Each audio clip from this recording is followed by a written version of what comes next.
SuperTalk Mississippi media production. Discover Covington County Hospital's swing bed program, offering comprehensive care for patients transitioning from acute hospital care to home. With a focus on rehabilitation, we ensure a smooth journey back to your home environment. Choose Covington County Hospital, where your health care matters. This is Gerard Gibert, and thank you for listening to MidDays here on SuperTalk Mississippi. MidDays with Gerard Gibert is on the air. MidDays with Gerard Gibert is powered by C-Spire. Power your home or business with C-Spire Fiber. To learn more, visit supertalk.fm/C-Spire. C-Spire Fiber powers SuperTalk Mississippi.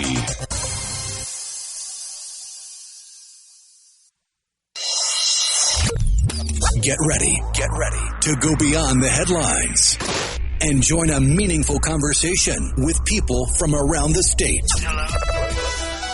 You're listening to MidDays with Gerard Gibert here on SuperTalk Mississippi.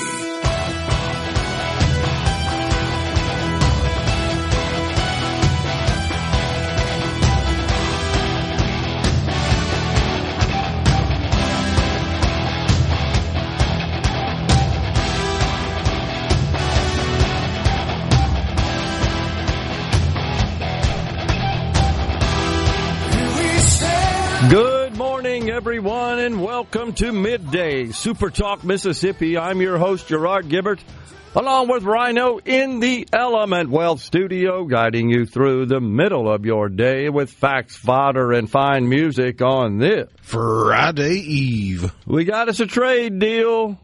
Just listening there and watching presently from the White House live. The President of the United States, Donald J. Trump, and his team have negotiated, quote, a full and comprehensive deal with the United Kingdom. And we were just listening. You probably heard I had my phone on, tuned in to the live broadcast, as Commerce Secretary Howard Lutnick was working through the details there, explaining all the points of the deal. And as you can imagine, it's fairly nuanced. You probably heard it. I mean, there's special things for pharmaceuticals, special application and provisions related to automobiles, even the Rolls-Royce engines that are imported from the UK, produced in the UK, an old English company, imported into this country, and then, of course, installed in American jetliners.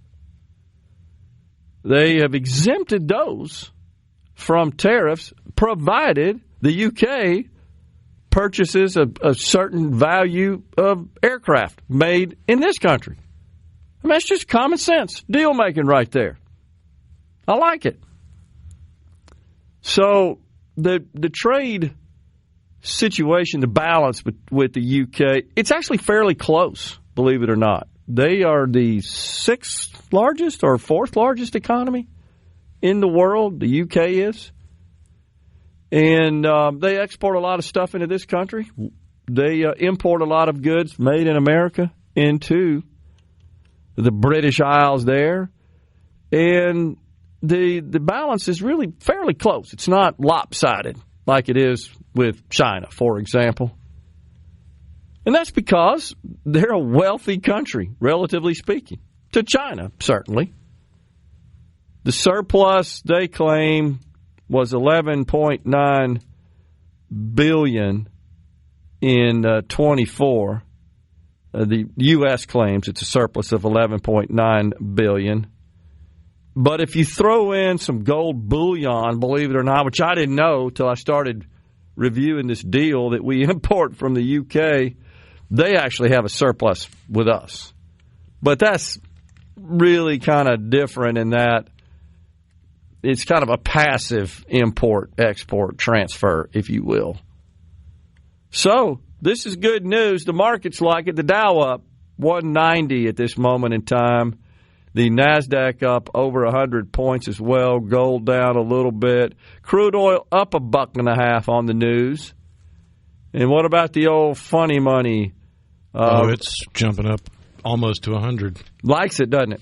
Yeah. I think that because it represents international commerce, and that's really a strong benefit of digital currency and Bitcoin and cryptocurrency and the like. So that's good stuff. Yeah, Ethereum up as well. That's the other big one that normally gets reported and tracked. NASDAQ up 109. So the president says this is the first of many, I'm quoting him there, trade deals. And Howard Lutnick, the Secretary of Commerce, was saying that, it's great to have the world's greatest negotiator on your team working out the details of this deal. It sounds to me like this is the thing I like about it most of all. This is a win-win. I mean, that's my gut feel just listening to all the detailed provisions in the terms of the deal. This is a win-win. This is great. This is good. So, first trade deal officially today. And that is being played out on live television. Who would have thought you'd have seen the inking of a trade deal, become national news? And that's largely because nobody's paid any attention to it, to the issue. And finally, we have a president that's looking at it. And again, I'm not so much about eliminating the trade imbalances as I am just making sure that they don't manipulate what China does, manipulate their currency, subsidize government subsidization of their industry, dumping stuff that is just impossible to compete with coming from those countries. Now, the UK, let's be honest, they're not a big offender in that territory like that. So it almost kind of makes sense if you think about it, Rhino, that our oldest ally, arguably, in the modern era at least, is the one that we're negotiating a deal with, the first deal with. And it's also VE Day, right? So, it is. Yeah, so that's kind of an interesting coincidence when you think about it.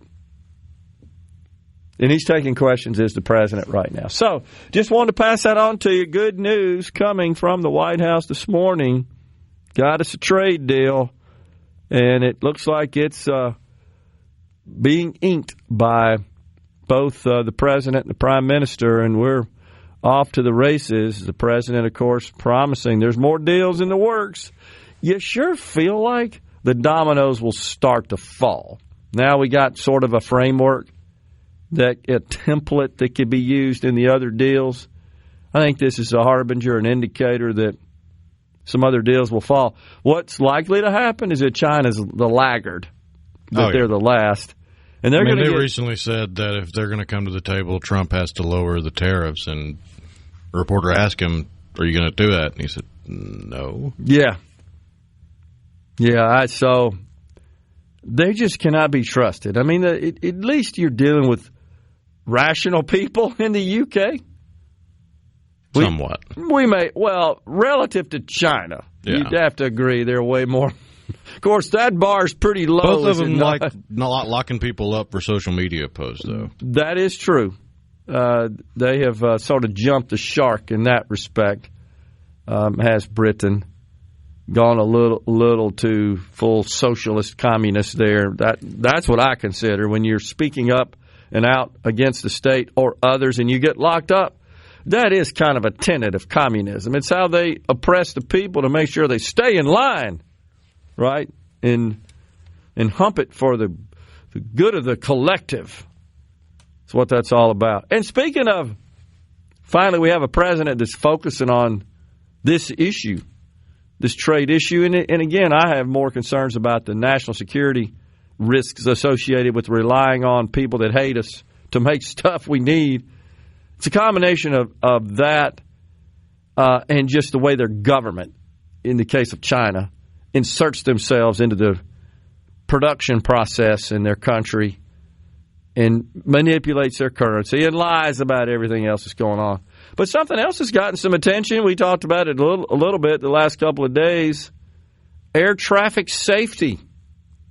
It's amazing when you think about it that more incidents didn't occur during the last administration. Because just like everything else that happened for the 4 years under Biden and Democrat reign, there was way more focus put on social engineering and identity politics than just more practical matters. You know, like keeping airplanes in the sky that got people on them. And now we're learning just how consumed were all these agencies, but particularly one that, such as the air traffic controllers and the FAA, who has a responsibility to keep us safe in the sky. I mean, that's pretty dang important, I would say. Is that maybe a higher priority than making sure exits are properly placed in underprivileged, underserved communities? Yeah, I kind of think it is. And what's being revealed now by Secretary of Transportation Sean Duffy, who succeeded maybe the worst, most unqualified Secretary of Transportation in this nation's history, Pete Buttigieg, Pothole Pete there. Just incredible when you look at all the various programs and initiatives they had related to DEI and all that stuff. Like, what about the airplanes flying around in the skies? It's just mind-boggling. This came, of course, after the 90-second outage at Newark's Liberty International Airport a few days ago. But, man, oh, man, we're going to step aside for a break right now. We're coming right back in the Element Wealth studio. We got the Sheriff of Scott County, Mike Lee, at 12:05. We got someone coming from Palmer Home at 10:35. You already know. This segment of Middays with Gerard Gibert is brought to you by Covington County Hospital in Collins, where your health matters. Middays with Gerard Gibert. Let's do this. On SuperTalk, Mississippi. Let's go.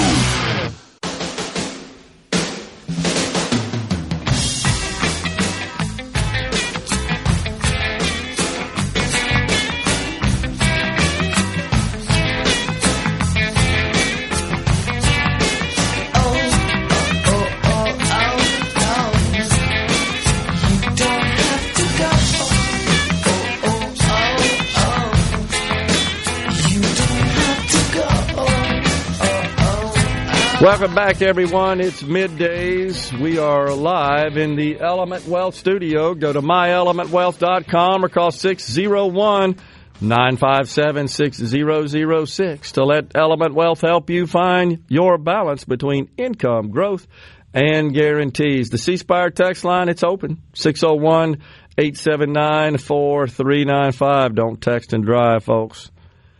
They're up there trying to get a big, beautiful bill done, and, man, I know you're shocked. There's some dissension among the ranks on this deal. I'm getting nervous about it. I'll just be honest.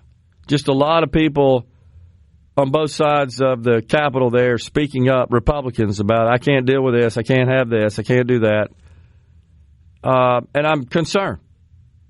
I'm also concerned about what the end result looks like. Speaker of the House Mike Johnson says we're not doing anything to Medicaid. So there's been rumors all over the place about possible major reforms that would, in fact, place more of the financial burden for the program on the states, such as reducing the federal government's financial participation in the program. In Mississippi, that amounts to 78%. Because we are the poorest state and the formula is based on per capita income, we receive the most reimbursement from the federal government to operate the state's Medicaid program. That comes in at just over $7 billion from the state. From the Fed, and the state adds another nearly $1 billion for a total cost to operate the Medicaid program in Mississippi at about $8 billion. But there are a lot of House Republicans that are telling the Speaker of the House that what they got to see are some steep spending cuts. I personally don't think we will ever see a fiscal year, where federal spending is less than the prior year. I don't see that in sight anytime soon. And the One Big Beautiful Bill certainly does not contemplate a framework that would render that outcome. They sent a letter to the Speaker and House Majority Leader Steve Scalise.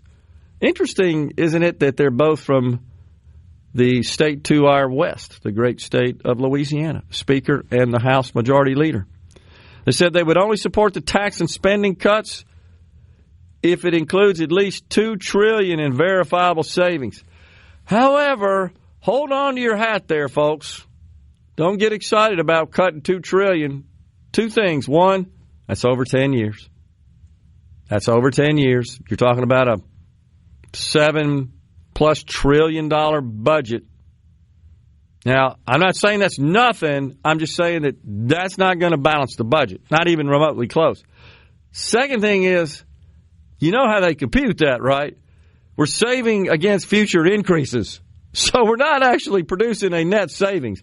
Would you say, Rhino, the average person says, okay, wait, you spent $10 this year and you spent $10 last year and $11 this year. You're calling that savings? Does anybody run their household that way, their business that way? No, only in Washington. Not for very long if they do. That's true. But they'll take a victory lap. Look, we cut it. No, you cut the rate of increase.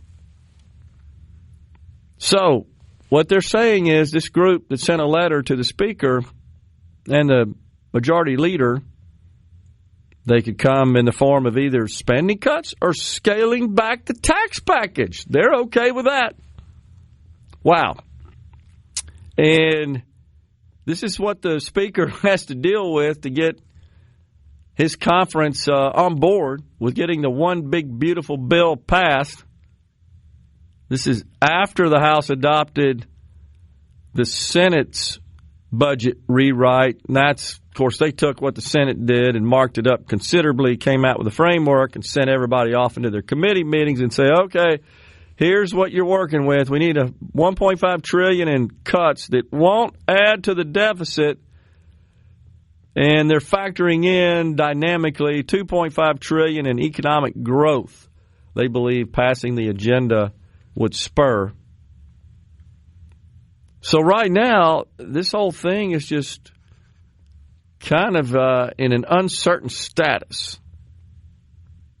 They say that the deficit reduction target must be met with real enforceable spending cuts, not budget gimmicks. Wait, no budget gimmicks? I don't think they can function without budget gimmicks. That's all they've got at this point. That's it. They say the final bill must deliver structural reforms that strengthen long-term growth and produce long-term savings.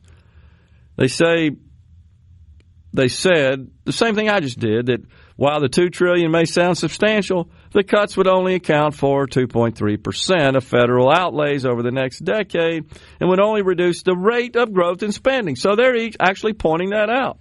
We just want you to reduce the rate of growth. We're not looking for nominal absolute value. This number's less than that number to call it an actual savings. In fact, data I read suggests that the average spending per year over the next 10 would be $8.6 trillion. This year, 2025, it's expected to be $7. We're talking about an average increase that they're calling a decrease because it's a lowering of the increase. Man, oh man. So that's kind of what's going on up there in Washington while they try to make this sausage. And the other thing that's going on is, of course, an increase in the debt ceiling. That, too, is expected to be included in the bill, and they want to do that to the tune of $5 trillion. That's with a T, over the next 2 years. In other words, it's expected to cover additional debt for 2 years. $5 trillion. And there are members who are saying, I can't vote for a bill that increases the debt ceiling $5 trillion. Senator Rand Paul, heard him this morning. He says he definitely can't do it. It's a no-go for him.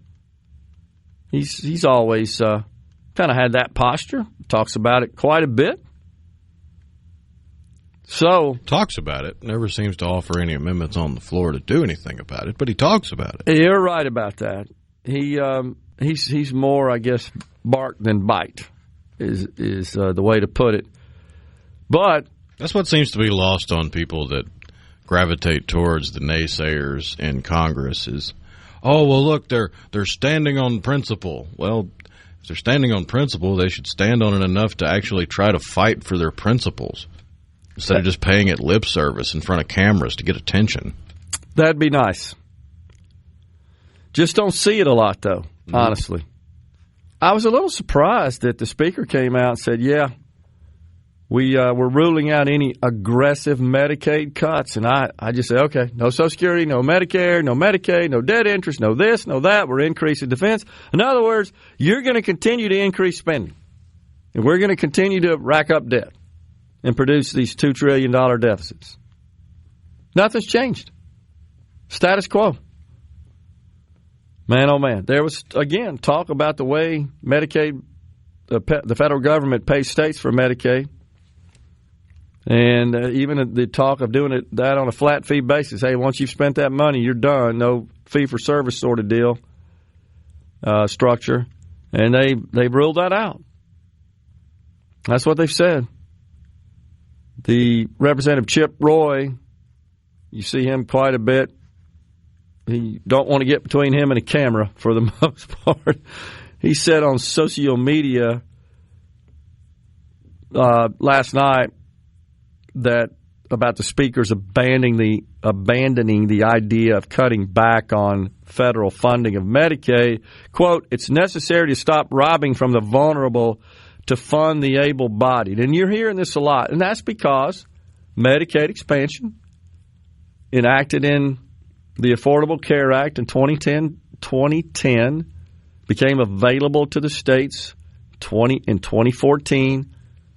By available, I mean the states could add able-bodied adults whose income is below 138% of the federal poverty level to their Medicaid rolls and fully participate in the federal Medicaid program, but the federal government would reimburse for that as an incentive to get the states to sign up for that expansion provision.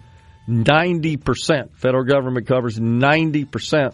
The states would only cover 10%. And that currently of the $630 billion a year from the federal government for Medicaid, that coverage group consumes about $120 billion. It's amazing. We're stepping aside for a break. When we come back, it's Kai Pharr, Director of Foster Care at Palmer Home for Children.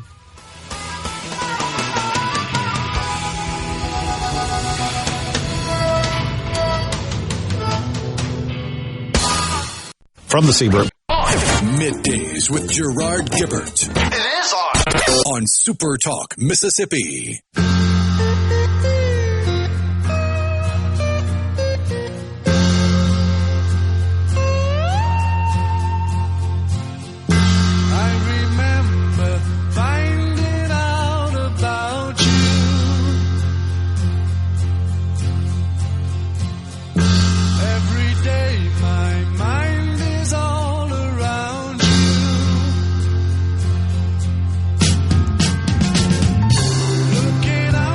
Welcome back, everyone. It's Middays live from the Element Well studio. It's our pleasure to welcome now Kai Pharr, Director of Foster Care at Palmer Home for Children. Hey, Kai, thanks for coming on. Good morning. Thanks for having me this morning. All right, so tell us what's going on there with Palmer Home for Children. We're going to be coming your way here to broadcast live for the annual Radiothon in a couple of months. What's been happening? Oh, yes, we're super excited about you all coming up again, and it's our 13th year with y'all. So we're excited about Radiothon, and always just thank you all very much for all that you come and do and just spend that day with us and serve our mission. We enjoy it, and we have a good time doing it. So It's just a great thing, and we appreciate y'all. We do, too. Looking forward to it. This month is Foster Care Awareness Month, so we're focusing on that, and that's one of the things that we do at Palmer Home. Okay, so with respect to foster care, what are the numbers, Kai? Do you have that information? How many foster children do we have in the state of Mississippi? There's thousands. At any point there can be anywhere from 2,500 to 4,500, and that's a lot of states. Not just Mississippi. Specifically, all states have large numbers that way. So it's a very huge need. Yeah. So how do they end up in your care, Palmer Home for Children, and what's kind of the relationship with that in the foster care system? So at Palmer Home, our children are voluntarily placed. Any child that comes to us, they are voluntarily placed by family, caregivers, guardians, and that sort. So once they're voluntarily placed, they initially come onto our campus, and they're in our campus care. And while we have foster care, also at Palmer Home, we look to those children that come to us. We look to place them within our foster care families that we have. So they spend a little time on campus, and so our relationship with that and the children in the state foster care system is sometimes we can be the first step, to keep them out of the system, to give people another plan, another choice to make to get them to us, and let's see if we can help these families out before the children actually go into the system. And then when they come with us, we also gives us a little more time that we can match a child with a family rather than one of our families is normally not going to get a call in the middle of the night and says, hey, we have a child, we need a place with you. And you get a child, the child knows nothing about the family and where they're going. But then if you're with Palmer Home, we have time. We have time for that. We have time to call and say, hey, we have a child. We'd like to meet y'all to meet, go through some things and get to know one another and make it a slower process. All the while, that child is getting everything they need on our campus and staying there in the group home until they're able to transition over to our foster care program. So then the ultimate goal is to get these kids placed in homes where they can be nurtured and developed and mentored and loved. But you guys kind of serve to a great extent as an intermediary, right, when these situations arise and you're looking for a way to get them on their feet, get them stable, and then hopefully find a way to place them in your foster care program. Oh, yes, 100%. That's how we do it, and that seems to serve us very well. Mm-hmm. When you hear the word foster care, it's scary for a lot of people because people don't always talk about the good. It's easier for them to talk about all the horror and things like that. So we also have our mentorship program, which is very similar to our foster care program. But what we do with mentorship is you go through the same process to become a licensed mentor that you would to become a licensed foster home with Palmer Home. Okay. However, that is a different commitment. You commit to spending time with a child, to spending a weekend with a child. They can come and visit you. You can do things with them. We really want to hone in on that because that gives you just baby steps to the process, getting matched with a child, and that can build a relationship there as well. So people that want to serve a mission that are, hesitant about going full force with foster care could also do mentorship with us at Palmer Home. So we like to talk about that as well because they go hand in hand. And oftentimes, once those relationships are built with these children, then it does lead into foster care. So, Kai, as a Palmer Home for Children, are you collaborating with the Department of Human Services in this area with respect to foster children, foster care? Oh, absolutely. If we can do anything to help in any way, then we're all here for it. We are open to that, however we can serve that need. Yeah. I know the social workers that work for Human Services will get assigned to each child, right, has a social worker assigned to them that's responsible. And I have a little experience with this. My wife and I actually had 2 foster children in our home. It's been 16, 17 years. They're both grown, successful, thriving adults, we're happy to say now. But had some experience with that, and I was overwhelmed at the rate at which they're overwhelmed, the social workers, and the number of children they're responsible for, and they're often on call 24 hours a day. Oh, yes, it is it's a tremendous amount of work that these social workers do.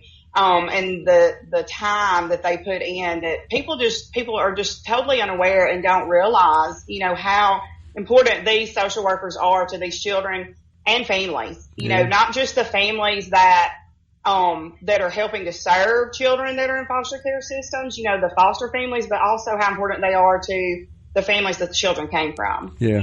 These social workers serve the children, they serve the families that the children came from, and then they serve the foster families. So they are one person that is needed in so many areas, and they do excellent work, and they are to be commended for that, for sure, because it's not an easy job. You often are on call 24/7. It's a high stress, high demand job that doesn't have a tremendous amount of compensation relative to the effort and the stress associated with that work. There's no doubt about that. It takes a person that's built and wired a certain way to enter that profession. Oh, absolutely. I've often said that social workers are missionaries. They serve, they have a higher calling to serve a higher purpose, and that's what I love about Palmer Home, because we are a ministry, and, we're social workers there, but we also, in a sense, we're like missionaries, and so is everybody that helps Palmer Home, that serves our mission, in every aspect, not just the social workers, not just the people that work there, the families that serve us, our donors, all of you are playing a small part or a large part. I mean, there's just so many just intricate pieces of it that everybody is serving a mission. So in a sense, we're all missionaries out here, doing God's work. And but I often say that social workers, yes, they are missionaries. Yeah. No doubt about it. So you mentioned at the top of our talk here that it's National Foster Care Month. So what are we highlighting this year for National Foster Care Month? So us personally at Palmer Home, we are highlighting the need for families, not just at Palmer Home for licensed foster homes, but it's a nationwide crisis. Honestly, there's just not enough families to serve children, and we fully understand that the world we live in right now, it's hard. It's hard to make that commitment. It's hard to take in another person to care for and provide for, because some foster placements and some foster programs are able to provide compensation, provide board payments and things like that. Not all organizations are able to do that, but even when people are compensated, it's still, it's not always enough. So It's very hard and very scary for people, but we want to highlight that it is a nationwide crisis, and whatever we can do at Palmer Home to even alleviate just a small piece of that, we want to do, and we need families. We have children all ages on our campus that are in need of foster homes that we would love to see placed with a family. If there's folks out there that are interested in becoming foster parents, Kai, how do they start that process? We got about a minute. So they can call us. Okay, they can call us. Easiest way would probably be to look at our website, and there's some links you can click, or email us at care@palmerhome.org. Gotcha. Kai Pharr, Director of Foster Care at Palmer Home for Children. Great organization, do great work. Appreciate you coming on, Kai. Thanks for the update. Thanks so much. Y'all have a great day. You too. We're stepping aside for a break right now, folks. The Dow up 566 as the president continues talking about his trade deal with the UK. Coming right back.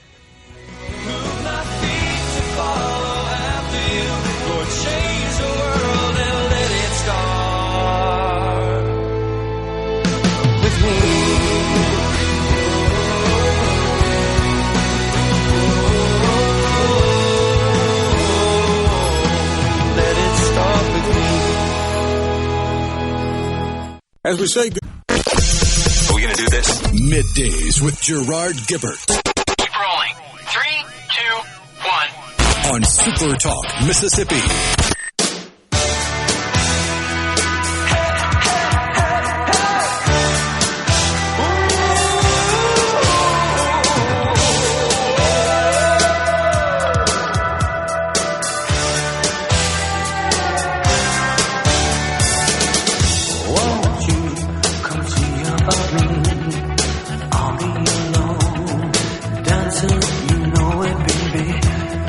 What a great video.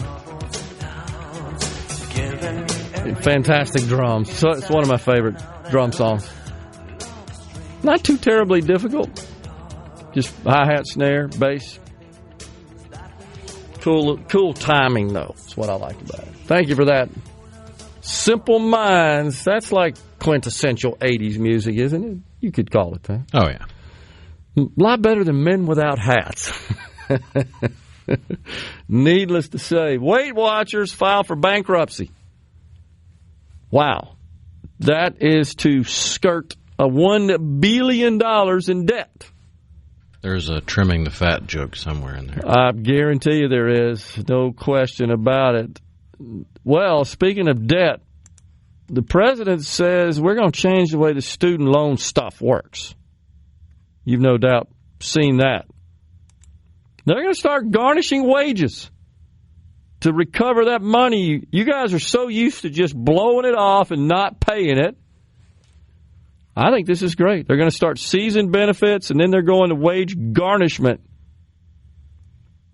Man, COVID just turned the whole dang country upside down. Have you ever seen anything that produced such gross overreaction? Like, it wasn't that long ago that was the normal operating procedure if you just refused to pay. Yeah. 195,000 nationwide are in a default condition on their loan. And so they're going to be getting wage garnishment notices. Because you've seen this, the vast majority of them make more than $100,000 a year. They're just blowing it off. And to a great extent, because we've had a government that says, you shouldn't have to repay that.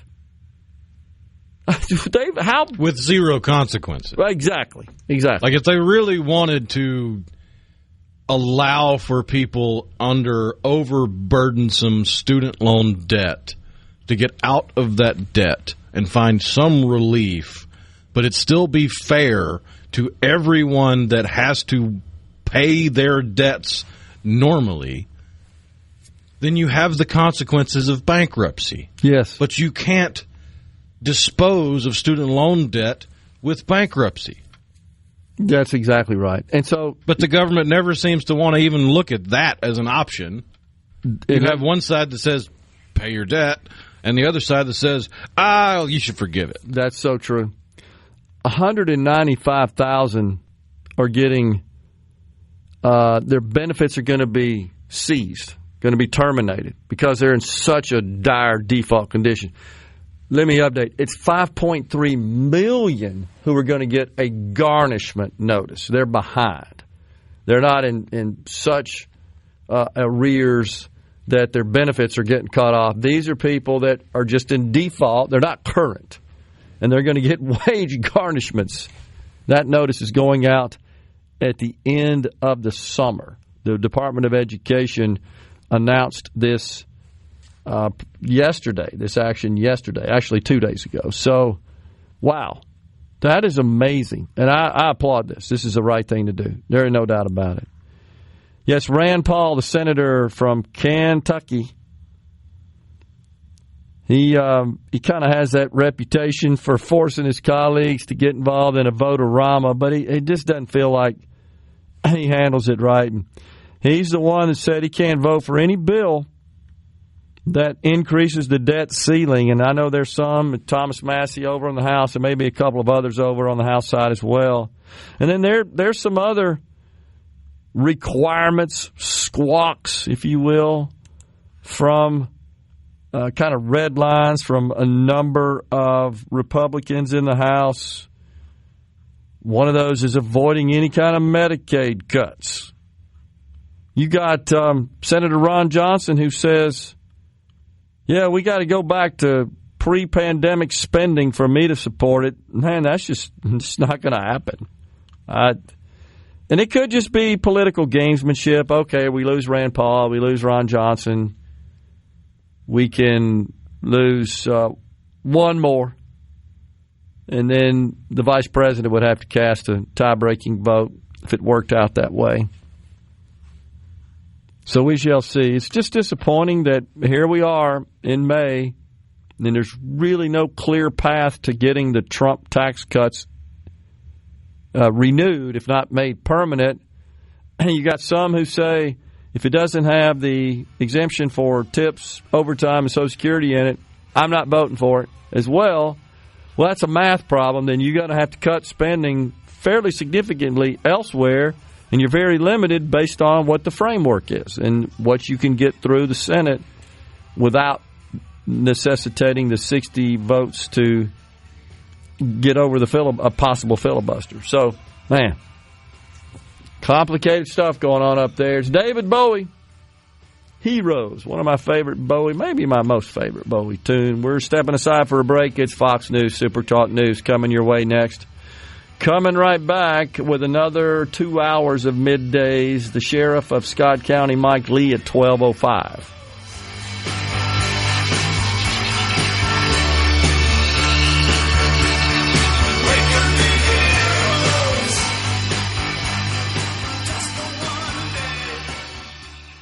Your hour of Middays with Gerard Gibert is brought to you by the Mississippi Business Journal. Visit msbusinessjournal.com. Scott Coopwood, publisher and president. And now, the talk that keeps Mississippi talking. That's what I like to listen to. You're listening to Middays with Gerard Gibert. Here on SuperTalk Mississippi.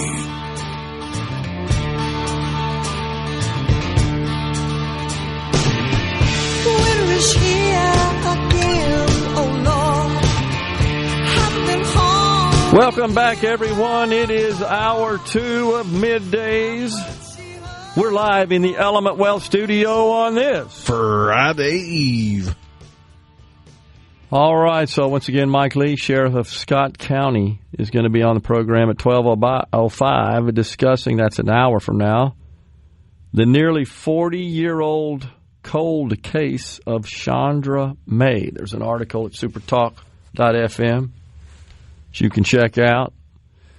So, many times, Rhino, you and I have talked about what I think is kind of misleading information about manufacturing production in this country and manufacturing jobs. And you hear the narrative all the time, yeah, we've shipped all these jobs overseas and we've lost all these jobs and manufacturing's down. That's actually not true, and you and I have done the research on that. I think the last time you looked it up, 1979, as I recall, was the year at which manufacturing jobs as a component of the overall workforce was at its peak, at around 30%. It's now... I think it was just shy of it at 28. Okay. And so now it's around 10, 9 to 10, right? However, I was pleased to see that the Tax Foundation just released a report that validates those assertions yesterday. And they did a magnificent job of laying all of it out in graphical format. And what you can see is that our manufacturing output is actually up from the time period 1997 to 2024. Real gross output in manufacturing, they have a metric they call real value added manufacturing. That's actually increased over that time frame. However, we got fewer people working in the sector. That's because of the unbelievable advances in automation, innovation, digitization of the manufacturing process. So, I mean, anytime you're producing more and using less, well, that's a win-win. That's how you create wealth. That is the definition of wealth creation right there. And only is that possible with human innovation. So it's been on a steady decline since the 50s, and again hit the peak in 79. But in other developed countries have all seen declines as well. UK, France, Germany, Japan, as a share of their total employment. And in the case of Singapore, that's a pretty rich country where manufacturing has started to grow even as a share of GDP. Their manufacturing employment has also been down. I mean, it's a very advanced, progressive society. So this is good stuff. So productivity in manufacturing, out of sight. Unbelievable. All good stuff. right here in the United States. So there's a lot of rhetoric around this that's honestly not justified. And again, that's why I tend to focus on the national security aspect of repatriation of manufacturing and the need to do so more than I do the job creation. That doesn't mean no jobs are created. I don't want to give that impression. But heck, at unemployment where it is now, 4.4% or so? I'm not sure where the people are that would do this work. Now, it is true that the way unemployment is calculated, you could be unemployed and considered unemployed simply because you ain't looking for work, even though you can work.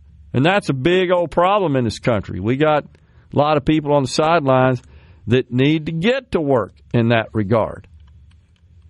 But it's not like they're just long lines of people on the streets that are just waiting for some opportunity to go to work. It's not that many, relatively speaking. But that's good because we can repatriate this manufacturing and it can be highly automated and not require so many humans, which are extremely expensive. They also quit. They get sick. They take vacation. They require benefits. They want raises. Machines don't do that, at least for now. If Elon Musk has his way with his new category of robots, they may actually have a different take on that. But this is just some information I thought was interesting that just yesterday is released by the Tax Foundation. They're a pretty good research organization, and I'm just sitting back here laughing. You remember the report out of China where the one robot that had AI rebelled and got the other AI robots to leave? Yeah. They got tired of cleaning. That's right. And there's some great video of some of these novel robots. I'm sure you've seen them going around that like get involved in human endeavors, and it's kind of scary. I mean, I'll admit, that's kind of bizarre when you see that. One thing you got to be careful of with a lot of the videos going around social media of robots doing sometimes fantastical things. Yeah. Those are green screen. Yeah. Those are CGI. Like the video of the bipedal robot with a machine gun that the guys get the broomstick and push it around and then kick it and then it starts shooting. I know it may seem obvious, but there are some that sincerely believe that robot went Terminator on those dudes. No, that was a skit filmed with green screen elements so that they could get invisible internet cool points. Well, I admit, to your point, I'm always a little skeptical anytime I see some of those videos with robots because you do have to stop and think, well, wait, is that possible? Are we at that point yet? Have we gotten that advanced? And it can be unclear. No doubt about that. Breaking news. Yeah, I see that. We got us a pope. White smoke is emerging at the Vatican. Huge crowds from people from all over the world waving their country's flag. We got us a new pope. I don't know what to expect. Who it could be. I kind of saw a rundown of the various cardinals in I'm contention. Thinking it's Pizzaballa. I think it may be as well. That. What do you think? I think that. I mean, besides having probably one of the cooler names from the conclave, no with doubt, Pier Battista Pizzaballa. The guy apparently is a solid dude because one of the only things I know about him is after the October 7th attack by Palestinians and Hamas on Israel, he offered himself up as a hostage if Hamas would release some of the children. He's like, y'all can take me. Just release the kids. That's as noble an act as you could make right there. But that, if you want to set the example, it's a pretty good example. That's a pretty good way to do it. I agree. And it's not like, okay, there's something in this for me with this sacrifice, because there's not in this particular case. But that's the kind of person you'd want leading the Catholic Church. I would totally agree with you. No doubt about that. So, I guess we'll get that news in a minute here. Dan in Hattiesburg on the C Spire text line says, I wonder if the communist Chinese are trying to use LeBron James to talk to Trump and negotiating their trade deal. Mo says, no matter where you are, only Democrats think spending the same amount of money next year as this year is considered a budget cut. Mo's, I wish it were only Democrats, my friend, and that's the point we're making here is we've got Republicans that are signing up for the same stuff.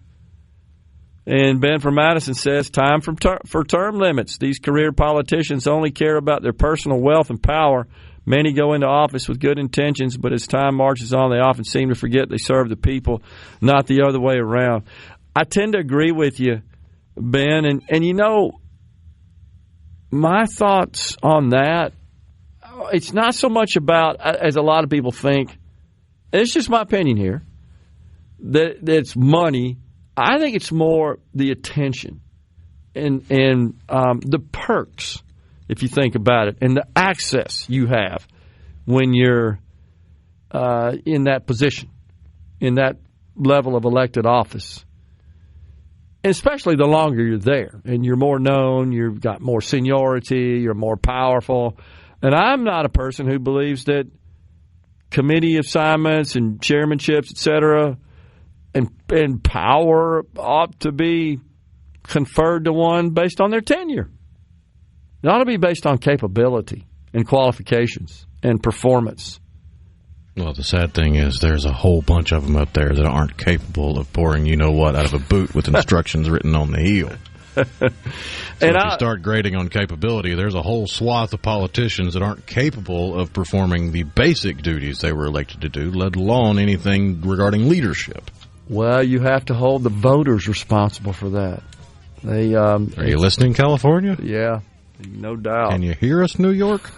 Quit voting the dummies into office. Man. And the other thing I've shared before, Ben, you've probably heard me just concerned about this possible scorched earth approach when they know they're terming out. I don't care. I'm just getting everything I want before I get out of here. I'm done. It doesn't matter to me. I'm not running another race, and that's always the risk associated with that. That's why the others kind of have to rein them in, you would hope, at least. We're stepping aside for a break on Middays in the Element Wealth studio.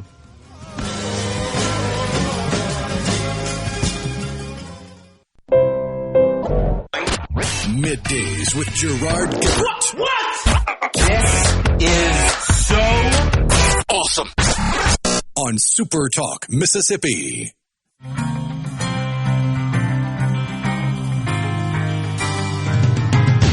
Beyond the boundaries of your city's lights stand the heroes waiting for your cries. So many times you did not bring this on yourself. And when that moment finally comes, I'll be there to help. On that day. Welcome back, everyone. We got a pope. Have you seen the name yet? I don't think they've announced it yet, right?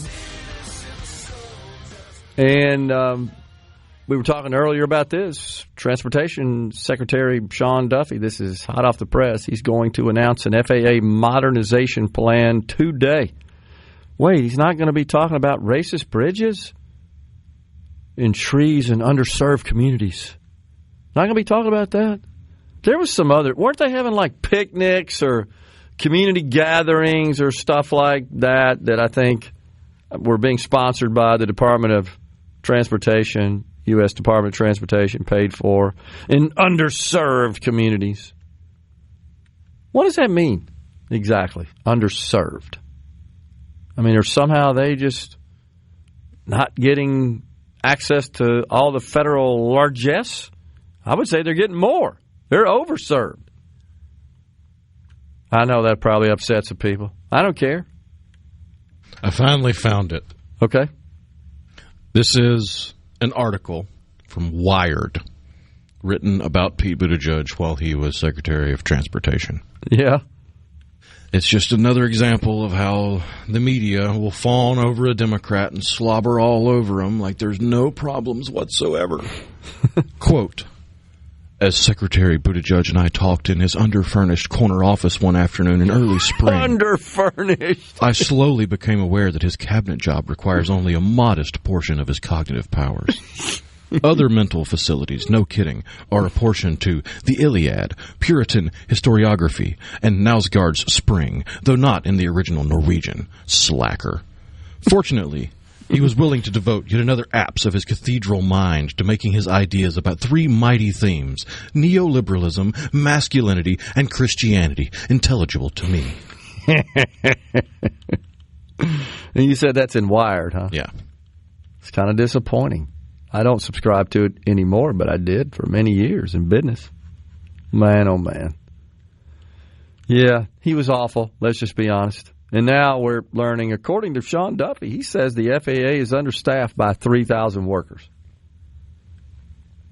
I bet we could cut elsewhere. I mean, I would say that is a core function of government.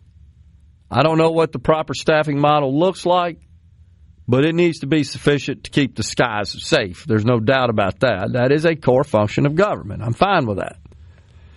It's drag queens in Ecuador that I object to. I know some people get mad about that, right? We got to have drag queens in Ecuador. Oh, my gosh. Forget about those airplanes running into each other over the nation's capital. Pay no attention to that. Drag queens, yeah. I mean, that's just insane. That's how we've become in this country. Incredible. Let's see what we got on the C Spire text line. India versus Pakistan, says Bill in Oxford. Russia, China, Iran, anchored outside Venezuela. Russia, China, takeover of Haiti. There are definitely hot spots all over the country. And, man, how long? Not the country. Huh? All over the world, pardon me. There are around the country, too. Especially the Summer of Love, Jenny Durkin. Summer of Love. I guess there are hot spots because you had, was it Columbia that they took over the library? That's true. Then they all got arrested. They just won't stop. They're relentless. Or University of Washington, where they broke the CNC machine in the engineering building. Yeah, brilliant. Oh, that's real nice. Jeez. So, lots of concern, no doubt, across the world. Now, India and Pakistan, how long they been feuding? As long as they've been around. I think so.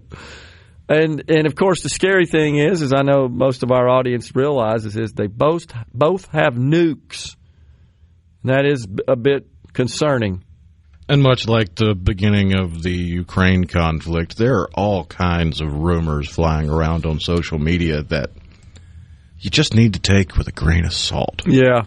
Like, for example, the report that came out of both India and Pakistan that there was a large dogfight involving 125 jets. Yeah. Don't quite think that happened, or we would have had video of it, because, I mean, it's a lot of jets in a dogfight. Yeah, that would be extended to have a dogfight with 125 jets. It's believable they had an engagement with 125 jets. Well, sure. Where they're firing long-range missiles at each other and missing a whole lot. But a dogfight? No, you're not dogfighting with that many jets. That would, of course, dogfights would occur with fighter jets, 125. Yeah.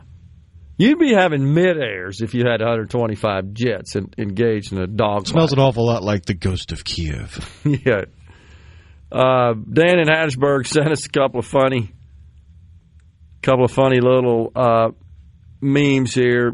He's got Popeye's restaurant with the white smoke above it, but then below it's Pocono. They took the Popeye's logo and converted it in the same style to Pocono with a black smoke coming out. Pocono. That's pretty cool. Appreciate that. And the Delta says, then we have Susan Collins and Lisa Murkowski, who get reelected as Republicans and vote with the Democrats on nearly everything. Yeah, and again, Ed, that's the voters. That's what they want in those states. It's amazing to me that in the state of Maine, you can send a Republican to the Senate in Susan Collins. She's just been there so long. She's a strong incumbent. She's moderate. She has supported some of the Republican agenda, but she is one you can always look forward to dissent often on key issues. But again, it goes back to what we've talked about so many times. What's the consensus of what a Republican should believe in and stand for? And you look at that platform, and it's just subject to interpretation, unfortunately. And if it weren't for these two who are somewhat moderate, we'd end up with Democrats in those seats, in those states. So it's my view. But I hear you, and I know people get mad about that. But again, if Lisa Murkowski didn't vote with the Democrats, they'd be crying bloody murder about how she got the gig. That is true. Because her dad was the senator, then her dad became the governor and resigned as senator and appointed her as his replacement. Exactly, which was encapsulates what many people detest about politics right there, I would say. And doesn't even think about it or blink an eye about it, which is kind of disgusting. I totally agree. Michael in New Albany, good day. Hope all is well. Rhino, it just seems like a safety dance type of day. No! We're not playing any dang safety dance. As far as the trade deal on the C Spire text line, it didn't do anything for the commodities market. Yeah, and I don't know that it would, just given what's traded between the countries. Talking about the UK, the trade deal the president just announced from the Oval Office. And that could be why we're not seeing a lot there. You've probably also seen this very popular internet meme going around calling out 26 Republican senators for voting against codifying of Doge. Again, nuances required. They didn't vote against codifying everything Doge identified and published and reported. Rather, they voted against a single amendment that deals with providing aid, foreign aid, and aid under the USAID program in the form of American-produced food that is paid for with American dollars, but then through grants, but then given, if you will, to other countries. So it's essentially the federal government paying for food produced by American farmers to send to other countries. That's what the amendment was. And 26 Republicans voted against it. It's no surprise. The vast majority of those represent strong agricultural states, such as Mississippi. So both of our senators voted against this amendment. It was not a full codification of the Doge cuts. There is no such bill, no such amendment. All of that, for the most part, would have to occur in non-defense discretionary spending. That's outside of rooting out the improper spending, which requires modernization of our IT systems in a big way. You've heard the tease on our news about defrauding of unemployment benefits. That's 100% a function of the need to upgrade technology across the entire country, including in the states. Somebody filed one on me during the pandemic for unemployment benefits. We're coming right back as the Beatles bump us out of this segment. We're in the Element Wealth studio.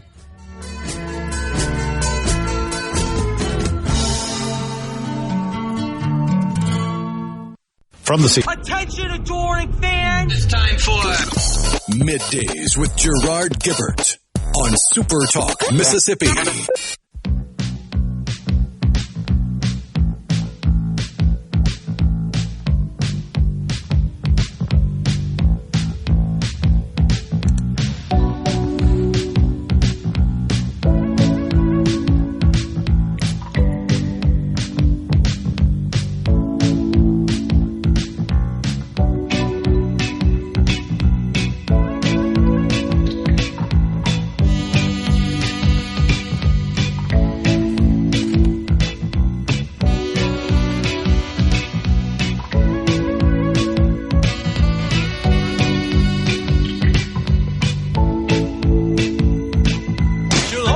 Welcome back, everyone. It's Daryl Hall and John Oates bumping us into this segment of Middays. Today on In a Mississippi Minute, With Steve Azar, you'll hear an interview with singer-songwriter Marina Rocks. In a Mississippi Minute with Steve Azar is presented by Superior Catfish. Remember, there's catfish, then there is Superior Catfish. It's U.S. farm-raised catfish with homegrown flavor. Ask for it by name at your favorite store or restaurant. Go to SuperiorCatfish.com for more info. It's Mother's Day this weekend, and Carter Jewelers in Jackson has their annual balloon pop sale offering 70% off and more. Located in downtown Jackson since 1849 on the corner of State and High Street and at the Pemberton Plaza in Vicksburg. So in all this discussion of negotiating the one big beautiful bill and putting something on the table with respect to the budget and spending, I haven't heard a lot about canceling two of the worst pieces of legislation ever passed in Washington, and that's the 100% totally misnamed Inflation Reduction Act and the CHIPS Act. Now, that, by the way, is an acronym. I can't remember what CHIPS stands for, but what it really means translated is it's your money going to big, profitable, wealthy corporations, ostensibly to build chips here in this country with a laundry list of DEI and ESG government-imposed requirements attached thereto such grants. Those bills need to be kiboshed. A lot of the money in the Inflation Reduction Act still not spent, encumbered, but not spent. Get rid of that thing, reverse it, don't spend it. Same thing with the CHIPS Act. We don't need it. These are profitable companies. They don't need your money. I'd rather you see them, rather we give them some sort of tax concession like immediate expensing of all factory costs in this country or a 15% corporate tax rate. That's sufficient incentive. There's a great ROI on that. But just handing them money is misguided and unnecessary. I'm telling you, these grants are sucking us dry. Grants. Every time you turn around, there's a grant for this, a grant for that. And it's even sadder when you think about the statistic we've shared the last couple of days that, 46 cents of every dollar coming out of Washington is borrowed. Now, how much sense does that make? We're going to go borrow money to give it to somebody else and put it on the taxpayer's balance sheet as a liability. It's actually on everybody's balance sheet, not just the taxpayers. That absolutely makes no sense. Now,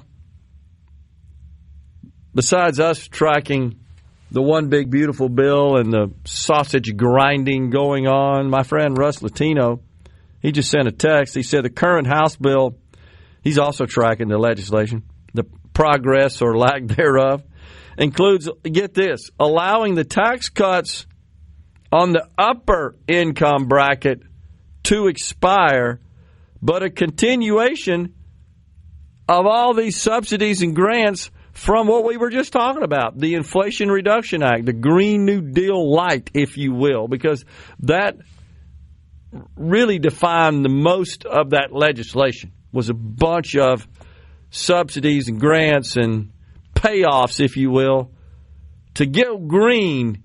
I still have heard no reports, Rhino, from going back to when this thing first passed. We asked the question, who in the world is going to go out and upgrade their electrical panels? Because there's money in there for that. Oh, yeah, I can get a credit to offset some of the cost of upgrading my electrical panel in my house. I'm all over that. Or buying certain appliances, as an example. Who does that? Who's doing that? I've met nobody. Or your water heater, converting that from gas to electric. There's some money in there for that as well, as I recall. The only people I heard taking advantage of it were landlords. Yeah, you said that before. That may make sense.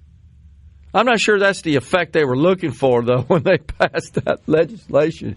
And that's probably because, they needed to upgrade them anyway, right? I mean, that's Yeah, in many cases, they kicked the people that were already tenants out so they could perform the upgrade and then started charging much more for rent afterwards. Not surprised. It's just incredible to think about, wait, we're gonna increase taxes, but we're not even talking about decreasing the pet projects of the Democrats, the Inflation Reduction Act and the CHIPS Act.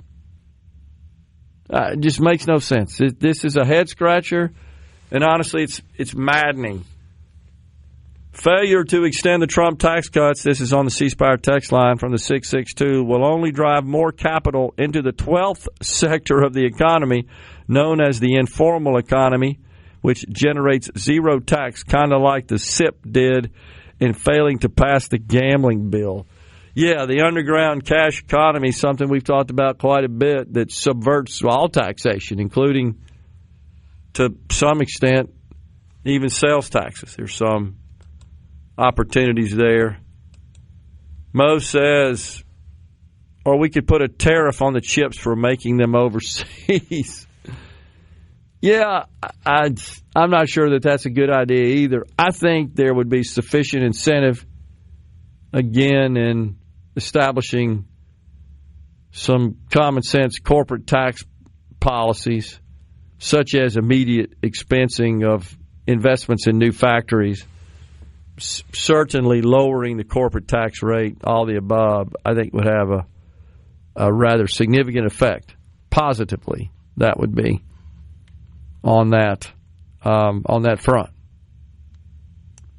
You saw the women's swimmers speaking out after they faced a trans competitor, said they felt betrayed because they didn't know it was a trans competitor. How is this going on in this country? How can this be going on in this country that we're so dang wrapped up, tied up in knots about this? The other crazy thing I saw related to this, if I can find it, you may have to help me with it. Let me see. It has to do with spiking a volleyball. So we've reported is maybe one of the most egregious and stark examples of just the unfairness and the insanity associated with allowing dudes in dresses to compete against girls in sports. The one that really got us was the rather hefty male, hefty as in strong, ripped, that spiked a volleyball in a volleyball game. Was this high school or maybe was it college? I can't remember. I think the one you're talking about was high school. Thought so too. And the female volleyball player on the other side of the net collapsed. I mean, when got hit in the head there. It was already kind of low, ready to respond, and to the spike, knew it was coming, and suffered a concussion, still not fully recovered. I mean, it had literally physical impairment as a result of this insanity. And it's been a great spokesperson on the unfairness of this. All right, so now the president of the National Women's Law Center, what the heck is that, says the best way to ensure female volleyball players don't suffer injuries from men who say they're girls is by banning spiking the volleyball altogether. Are you kidding me? Well, let's just ban punching and boxing. How about that? No punching. Should we convert the NFL to touch football? Flag football, maybe. This is insanity. This is what they think. They don't sit down and think, yeah, that's crazy. No. Dudes in dresses. Playing against the girls. No, rather than that approach, it's always, well, let's just ban spiking. It's because they can never admit that they were blindingly stupid. That is the most stupid thing I think I've seen in a long time, and was serious about it. And this came about, by the way, when she was questioned on the Hill, was unable to define what a woman was. Got into a bit of an exchange with Representative Nancy Mace. not necessarily one of my favorites there, but I thought the representative handled it well. And just went off on this long explanation of what a female is. And, of course, you heard the magic word. It's how you identify, how you, as you like to say, how you feel. That's what determines what your sexual, biological sex is, I should say. We're coming right back in the Element Well studio.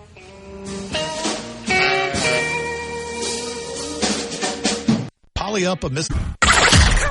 Come on. Middays with Gerard Gibert. All right, we are back on SuperTalk, Mississippi.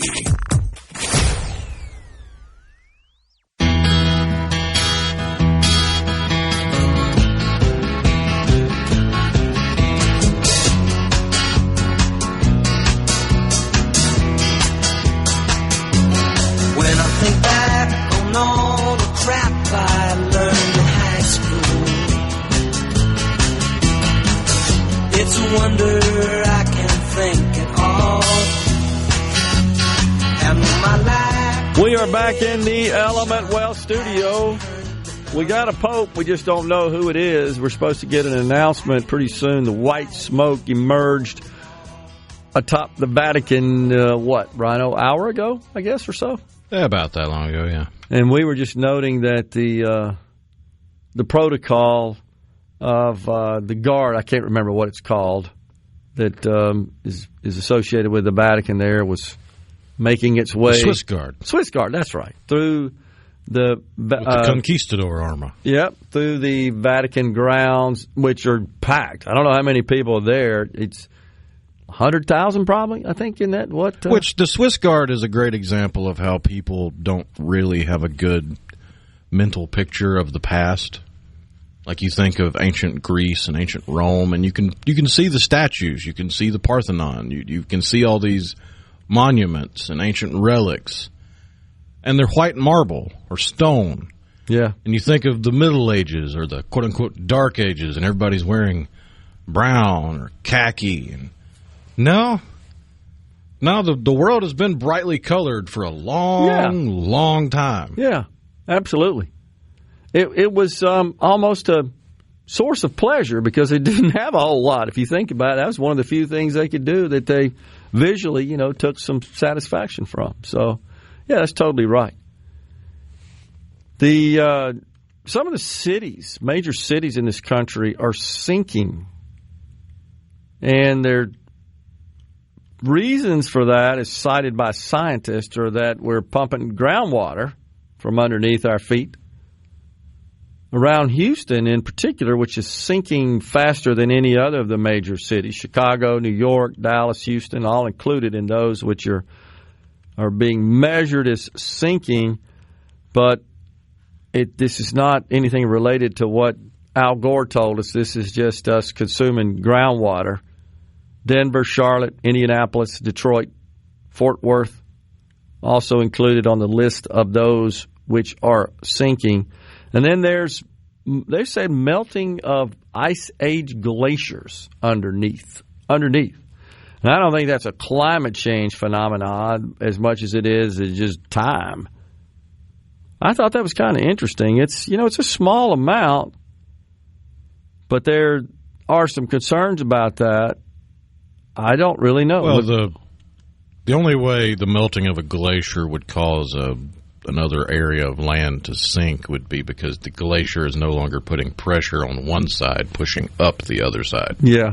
Like on a seesaw. That makes sense. Well, that's this piece I'm looking at that I got over the weekend. That's what it stated. Now, I don't know the extent to which that's been verified. I mean, this is from scientific publications. This isn't crazy stuff coming from AOC or anything. But it's something that scientists are saying we should pay attention to. Really slow, of course, not just... Houston being the worst it experiences in some parts of the city, sinking of a half an inch a year. Yeah. Now, if you look at a longer time scale, if you go back to the early 1900s to today, there are parts of Houston that have sunk 13 feet. Yeah, I didn't even know that. Oh, yeah. 13 feet. Wow. Okay. Well, that's just a little fodder there for you. if you want to call it that, is that appears we are sinking. Some cities are sinking. Let's see. Thomas in Greenwood says, so we need a tax to combat sinking cities. The justice who can't tell what a woman is must not ever use the restaurant on the C Spire tax. The restroom, pardon me, not the restaurant, the restroom. I think CHIPS stands for Children's Health Insurance Program System, Leslie in Grenada. No, Leslie, that's totally different. That was enacted back in the 90s. That's kind of an extension to Medicaid.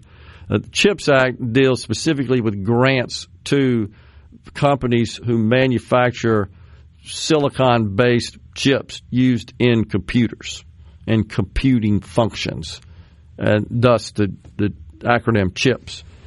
I just can't remember what the heck it stands for. That's one of the bills that... I don't know that it stands for anything. Oh, really? Okay, well, it could be another one of those that just is capitalized, right? You could be right. All right. Well, I apologize then. Yeah, the CHIPS Act of 2022, the long name is the CHIPS and Science Act. I see that now, so I apologize. I just naturally think when I see it in all caps, that it represents an acronym, just like the Real ID. It doesn't either, right? Just capital. What's the purpose of capitalizing it there? Emphasis, highlight, I guess, focus. I mean, there's only so much you can do with the text of a law. That's true. And they love their attention, so... Boom! Big, bold, capital letters. I agree. I really think, though, that the Congress ought to consider rescinding the remaining spending in that legislation and the Inflation Reduction Act. Now, the Trump administration did yesterday rescind some of these really complex Biden-era curbs on export of AI chips. That's one of the things that's powering the markets today. That was received as good news. We're coming right back after Fox News and SuperTalk News with Mike Lee, the sheriff of Scott County. Welcome to the show that challenges you to think deeply, and look beyond political posturing. You're listening to Middays with Gerard Gibert here on SuperTalk Mississippi.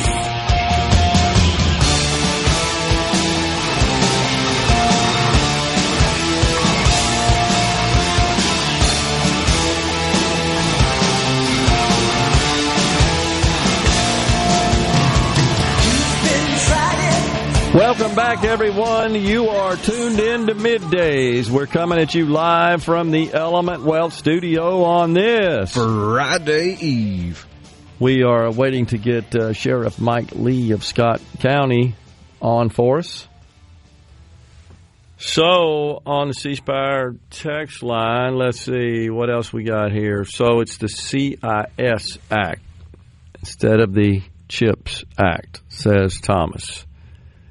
Yeah, but that's what it is. It is an act that I think should be rescinded in terms of the spending that was appropriated in the form of grants to big chip-making companies for the purposes of making chips in this country.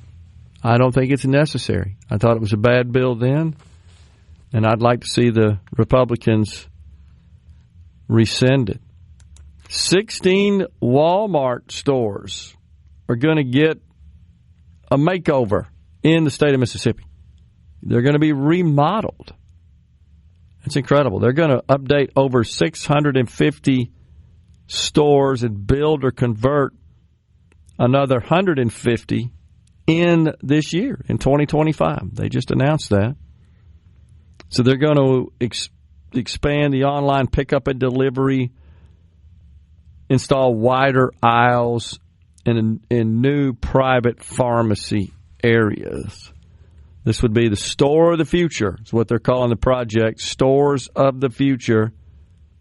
And their goal is to create a more streamlined and sustainable shopping experience. 16 in the state of Mississippi are going to be remodeled and get a remake. 650 total across the country in 47 separate states.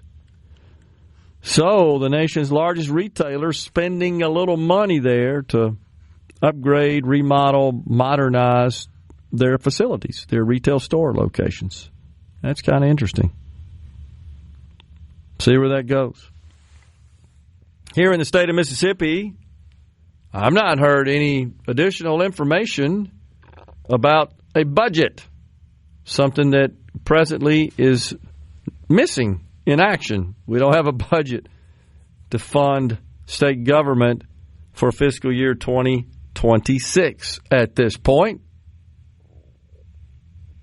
And the holdup is really contention concerning the projects part of appropriation. These would be special needs, I guess, or requests as provided by members of the House and Senate. Money to be appropriated to their districts for these special requests. Could be roads. Usually it's in the form of infrastructure, typically. But there's some contention around that. The state Senate doesn't seem to be too crazy about including special projects in this year's appropriation. The House feels like that should be business as usual. And so there is the rub and why we have dissension and why we don't have a budget at this point in the state. My understanding is the governor, the lieutenant governor, the speaker of the House are working together along with appropriators from the respective houses to cut some sort of deal on that so they can get back together under the dome, pass legislation, send it to the governor for enactment, and then on our way with 2026. But have seen nothing definitive at this point that indicates that special session is imminent. There's been really quiet on that front. Have you seen any buzz at all, Rhino, about this? No. No, I mean, I just don't think there's anything. Nothing coming out whatsoever. So when we get Not it... even a sense of urgency. It doesn't seem like it, does it? Of course, the government's funded through the end of June. You got a month and 3 weeks remaining in this fiscal year. But knowing how long it takes anything to get done in the Capitol, that's running out of time. Yeah, I think the governor said, hey, we go at it on our own if we have to, and his rationale for that, his basis for that is we have certain government functions that are stated in our Constitution. And so it's a constitutional requirement to fund those agencies. And apparently he and his team have looked at that and believe they could do it unilaterally without any bills coming over from the legislature, from the legislative branch. All because seemingly the Senate wants to pout. Well, the Senate's mad because of the way the tax... This all stems, in my opinion, from the tax bill and the way that went down. You know the story there. The House had a version, the Senate had a version, the House sent their version over to the Senate. It crossed in the Rhino-appointed procession down the hall there with the legislation, and then they essentially scratched the whole thing and put their own version in the other chamber's bill. And what happened on the Senate side, it's legendary now. Okay, you got the sheriff? Sheriff. There you are. Check your audio there, Sheriff. You can't hear me? We got you now. We got you. Yes, sir. We got you. Okay. Yep. Okay. Sheriff Mike Lee of Scott County joins Middays now. Appreciate you getting through to us. Wanted to talk to you about the details associated with a 40-year-old cold case, Shondra May. An article was written at SuperTalk Mississippi by Caleb Sailors about this. Tell us what's going on here.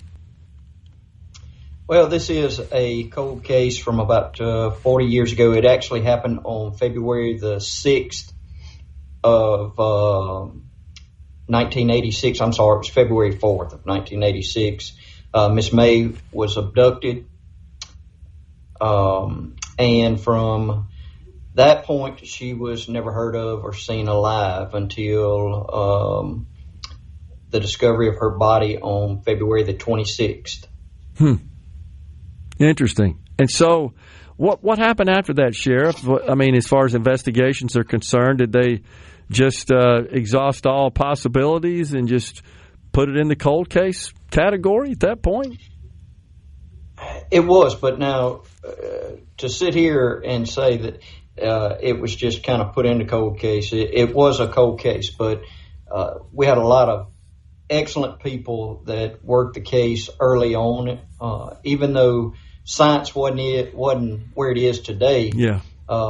It was a culmination of not only the people that came before us, but the folks that work here, our cold case guys, the sheriff's office, myself. We, have just been very interested in solving this case, and being from here and being around when this abduction took place, it was very important to me to see if we could not get to a conclusion. Yeah. So you apparently have identified and taken into custody Reuben Weeks. This happened just a couple of days ago, who was accused of this crime, right? Yes, sir. We arrested Reuben in Madison County.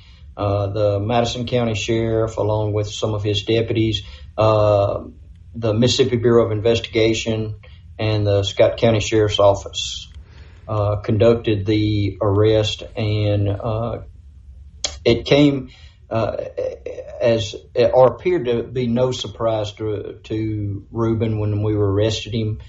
He was not shocked by being arrested, not what you would see from a person that may not have committed this crime. Yeah. It's just unbelievable here over 40 years later that from when the crime was committed in 1986, right? So, is that right? Yes, sir. Yeah, so that's right. Just unbelievable that's where we are. You kind of wonder, Sheriff, and I know in your line of work, this crosses your mind, and I don't know that there's any way to reconcile it in your head. How do you walk around with a straight face and just conduct your life having committed a crime 40 years ago like that, a heinous murder like this? Well, this suspect had actually been in jail for the last 30 years in Missouri. Oh, okay. There was there he was convicted of another rape with extreme similarities to this case. Okay, just a bad person. And so, yes, sir. So he had been in custody then, and had just recently gotten out in the last 2 years. Okay. Well, we got a break right here, Sheriff. You join us late. If you can hang through the break, we can continue to talk about this. It's fascinating. Absolutely. Sheriff Mike Lee of Scott County, Mississippi is our guest on Middays. We're coming right back.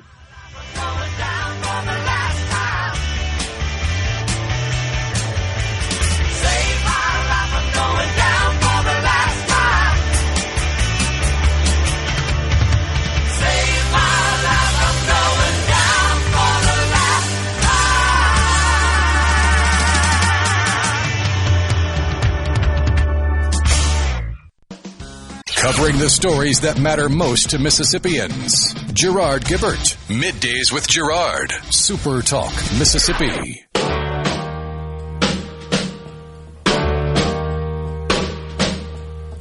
Walking through a party in the county jail. The prison band was there, they began to wail. The band was jumping and the joint began to swing.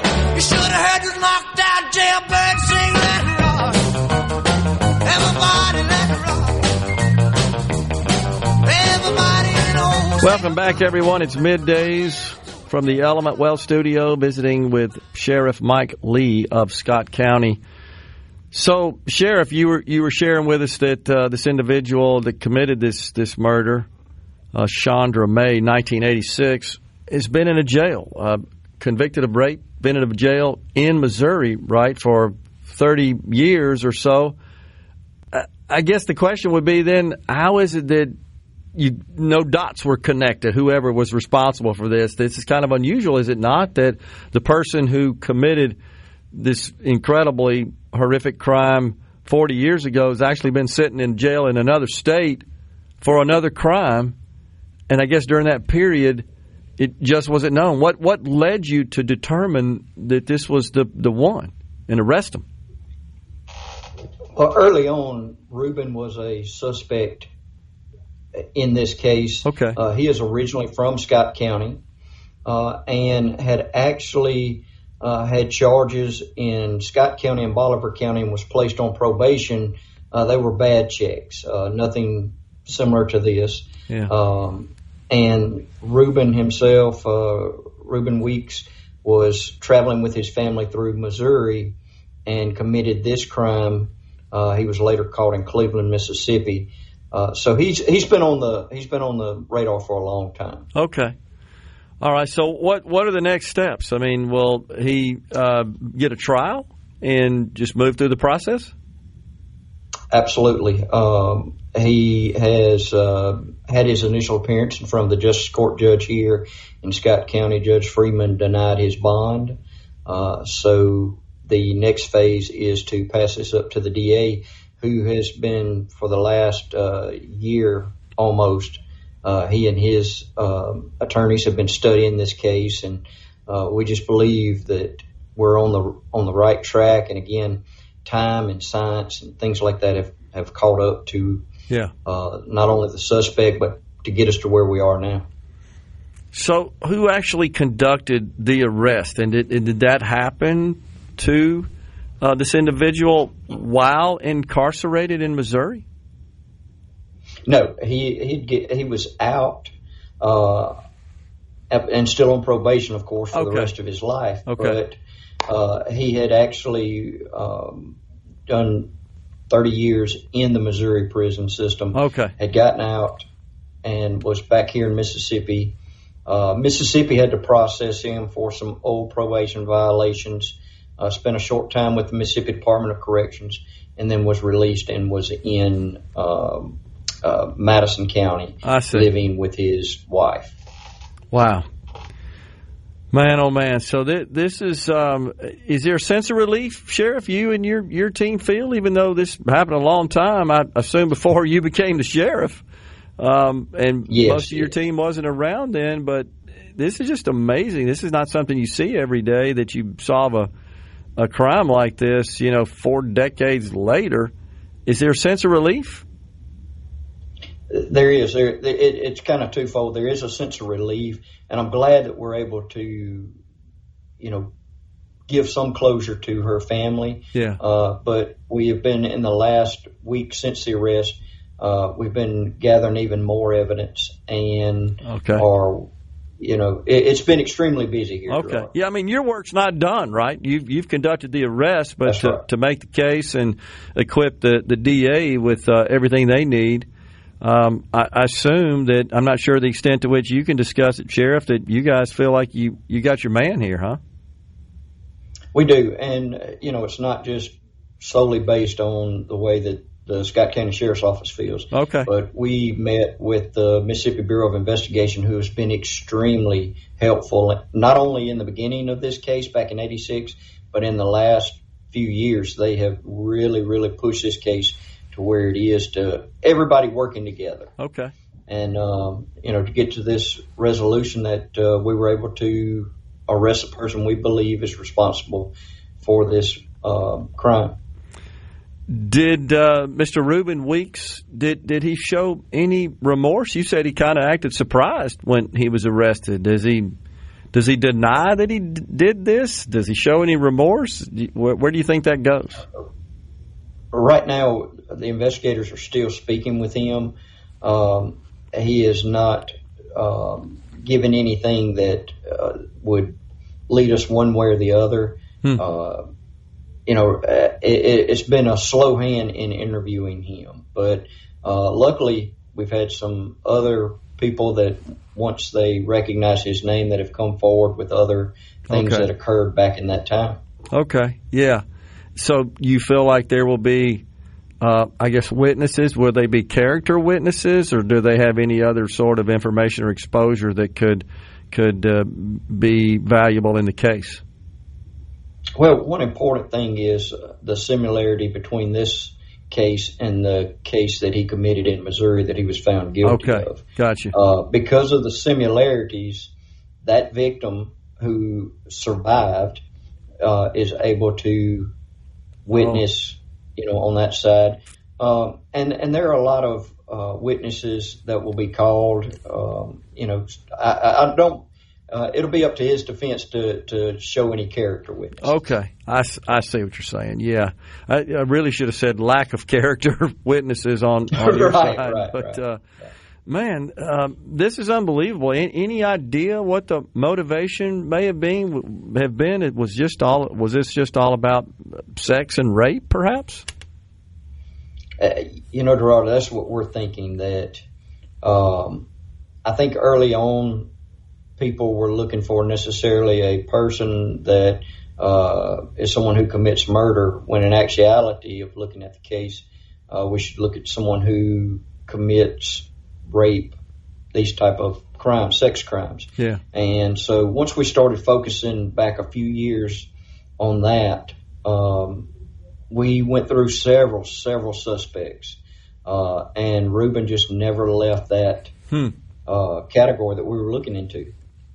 Yeah, man, that's just incredible. And often, Sheriff, isn't it true that most of these sorts of folks that commit these sexual crimes, rape and so forth, it's as much about the power and the control, right, over the victim as it is the sexual aspect of it. Yes, it definitely is. And Miss May was actually found tied up in tape. I don't want to use the word taped up, but tied up in tape. I see. And that being able to that, and what she went through from the autopsy records are horrible. And no doubt that was used to control her. Man, that's just incredible. It's so sad, but it's is there any technology, Sheriff? You've said that a couple of times, and I hear you. I know there's been lots of advances, lots of new tools that are available to law enforcement to investigate these crimes that help us identify who did them. Is there anything in particular that surfaced that allowed you guys to identify Weeks as the perpetrator here? There's nothing that just identified Weeks himself. Okay. But we do have things right now that are being tested. We're hope that we'll get good results from those. We just don't know. Over the years, there's been majority of the tests have not been able to pinpoint exactly who did it, but there is belief that we have enough that points toward Reuben in this case. And I'm trying to kind of dodge it because I don't want to divulge everything that we have. I get it, and I apologize if I'm asking questions that... No. It's a great question. Great question. Yeah. Man, oh man, this is just an incredible case. And you said that you've been able to bring some degree of closure to the family as well, right? That there are survivors, Miss May?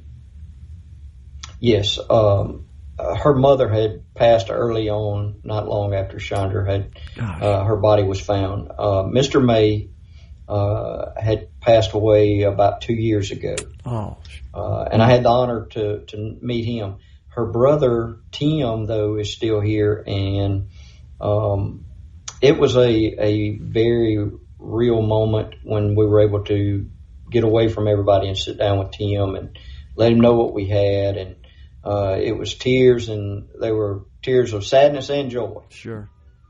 Man, it's unfortunate that, her parents had to die without that closure. I mean, that possibly even could have contributed to their deaths. I mean, just the idea of losing a child is the most difficult, but especially when it's done in such a horrific manner such as this. So, well, I appreciate the work you and your team and all of law enforcement does to keep our streets safe and our communities safe. And I'm glad there's apparently we're on the right track to prosecuting and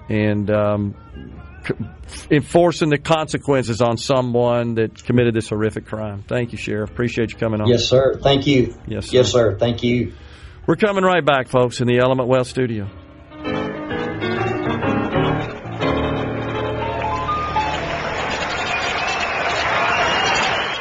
from the Seabrook Paint. Middays with Gerard Gibert. It is on SuperTalk, Mississippi.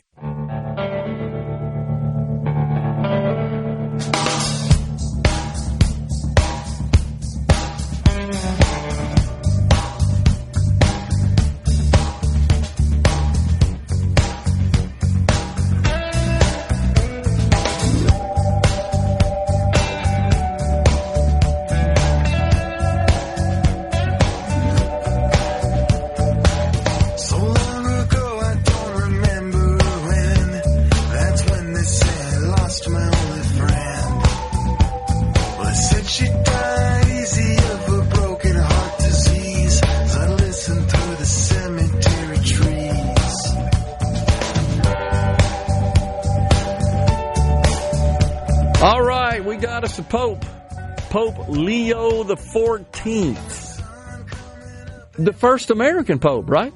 The Pope from the Chicago diocese, and the Bears, the Cubs, and the Pope. I love it. The Pope.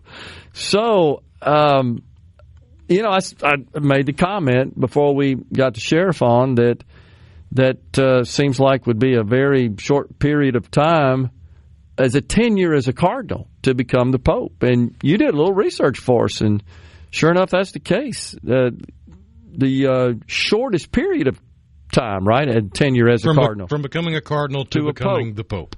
Made a cardinal in 2023, September 30th. Wow, less than 2 years from cardinal to Pope. 585 days. That is unbelievable. Unbelievable. So, the previous record was held by Pope John Paul I, who was made a cardinal in March of 73 and became the Pope in August of 78, being a cardinal for 1,970 days, or translated into years and months, 5 years and 5 months. Yeah, unbelievable. So Pope Leo the 14th is greeting the crowds in Vatican City right now, and the cameras that I'm watching are panning and zooming across the crowd. There's people there from all over the world. I mean, it's a big deal. You know, those who really take their Catholic faith seriously, they will make the pilgrimage to the Vatican to hang out. And by the way, Rhino, I'm looking at a shot of the Swiss Guard there on the Vatican. There's a big concrete platform between the sets of steps. That's where they are right now. The uniforms are pretty neat. The colors are, I think, kind of cool. But and here's a shot from the rear inside the Vatican, showing the Pope surrounded, of course, by his handlers and other cardinals, and they're kind of backing off to get out of the photo there, out of the field of view. He's waving. He just made some comments. But this is neat. We got an American Pope. So what do we know about him? Is he a continuation of the prior Pope, or is he maybe hopefully one that won't insert himself into political matters and policy so much? About the most political thing I could find on him was he was in agreement with former Pope Francis's concerns about the environment. Yeah. Okay. But concerns about the environment are legitimate, but when you just buy into Al Gore's climate change nonsense, that's when you lose me. I mean, I have concerns about the environment. I don't know that it's necessarily political, more theological, but he did also support Francis's pastoral changes, like allowing divorced and civilly remarried Catholics to receive communion. Okay. Yeah, I'd have to think about that. You know, I would. But I don't see that that's not quite as big as running around lecturing us about climate change and the border and stuff like that. I mean, that's certainly where I drew the line. Now, as a practicing Catholic who attends Mass every Sunday virtually when I'm certainly around, and even sometimes when I'm not. If I'm out of town, I'll try to make it. That never came up. I mean, and I know a lot of people think that, that whatever the Pope's talking about gets discussed. It doesn't. I mean, it's a standard Mass, which is a reenactment of the Last Supper.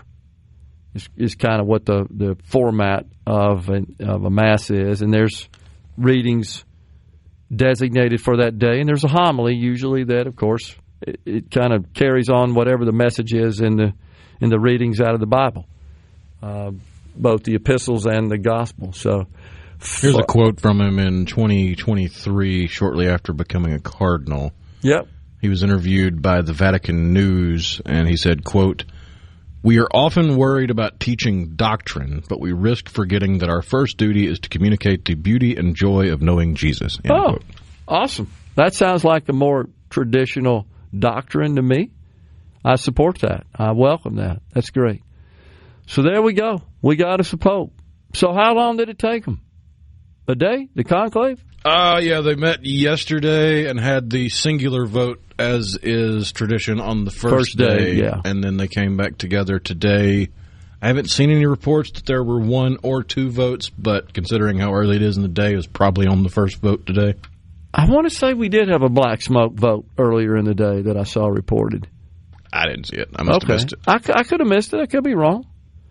But showing the crowds seemed to be in a very celebratory mood, all waving flags of their respective nations, including a big group of Americans with the American flag. That's kind of cool. They seem to be pretty happy that we have an American Pope.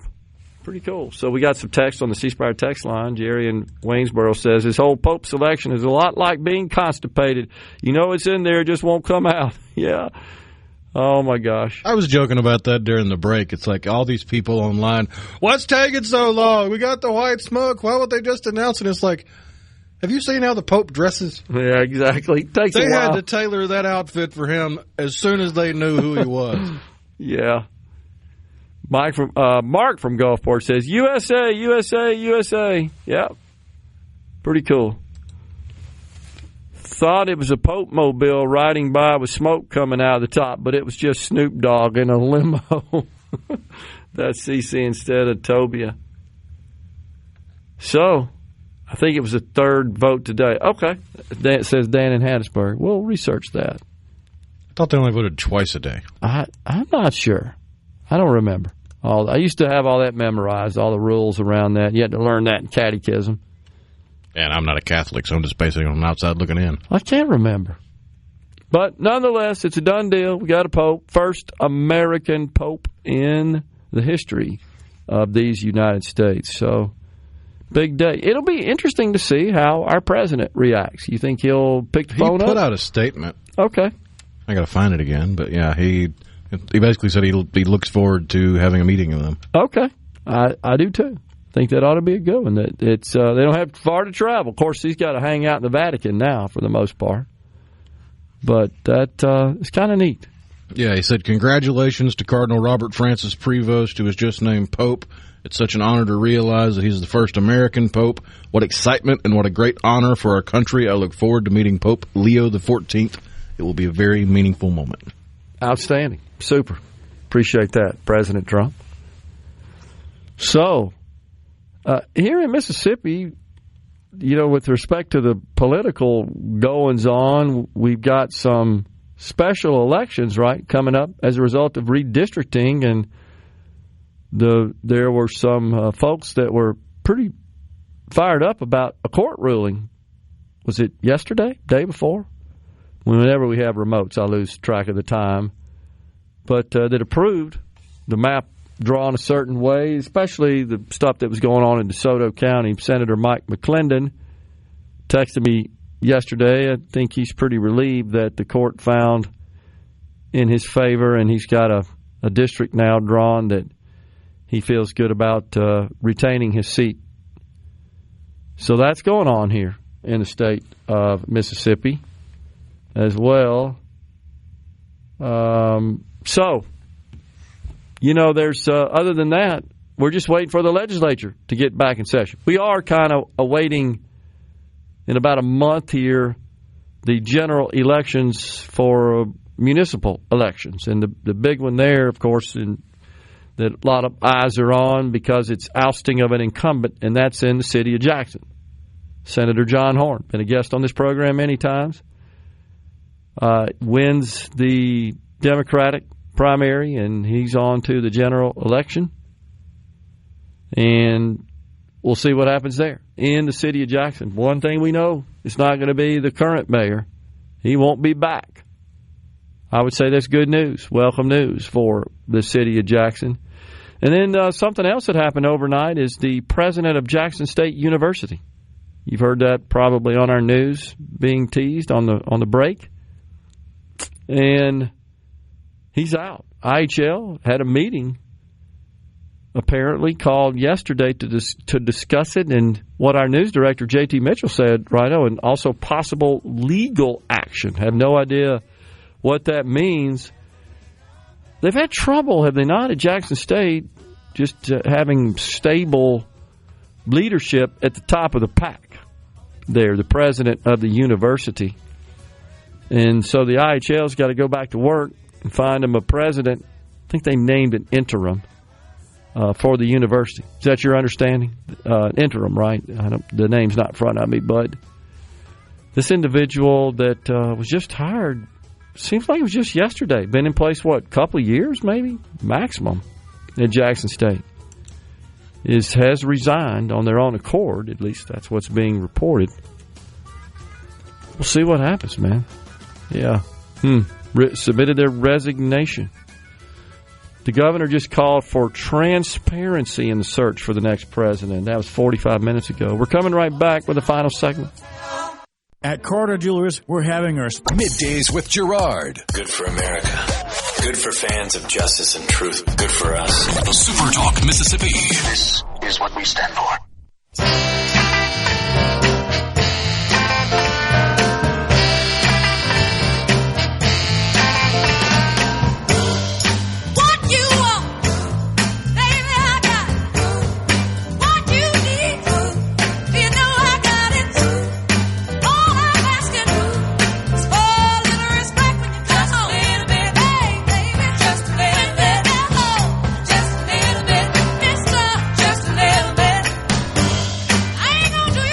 We're back with you in the Element Wealth studio. So the president says this UK trade agreement, quote, is a big deal.